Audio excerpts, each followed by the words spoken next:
na ang Super Balita TV sa hapon.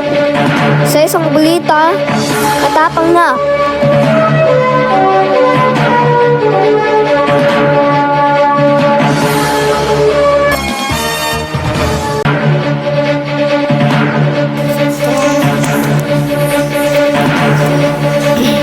Excuse me po.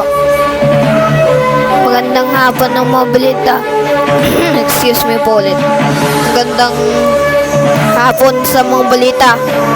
Dito na yung ating broadcasting. Hindi pa wide yung camera eh. Pero doon na lang. Diyan. Yan. Excuse me po ulit. 3 beses ako nangubo. Nakakainis tong play. So, dito na yung mga balita. So, kapag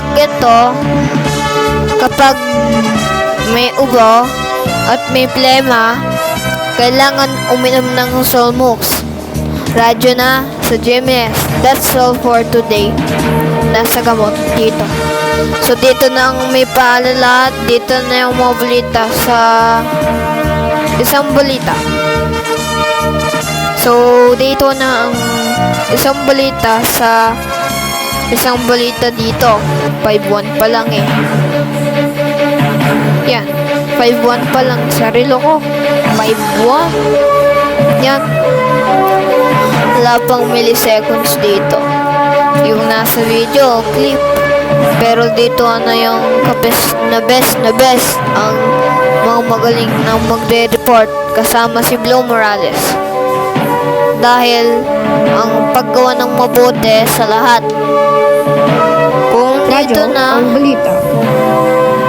Kaya na dito sa radyo ang balita.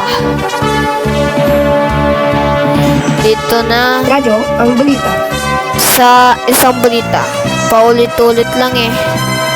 So, radyo ang balita. So, dito na magandang hapon na. Hapon na nga talaga. Yan. Magsa-start yung Super Balita TV sa hapon. Pero bininang yung minutes. Ay, seconds. Kala ko minutes. Yung maraming sekundo na gagamit. Yung milliseconds ay mabilis. Mabilis yung milliseconds.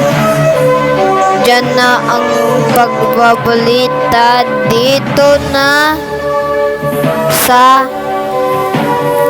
News TV GMS. Ang pagbabalitang kasabay-sabay bumalik na sa dati. GMS bumalik na sa dati. G4TV bumalik na sa dati. Kasabay-sabay. Kasabay-sabay pa din. Pero dito na sa GMS News TV, G4TV, G4TV, GMS News TV, GMS News TV, GMS G4TV. Ang mga kabaligtaran dito yung mga balita. Yung isang balita namin yan dito na. Yan. Diyan na magsisimula ng radyo 642 kHz o 645 kHz o 646 kHz ay mamayang unlock natin yung 646 kHz sa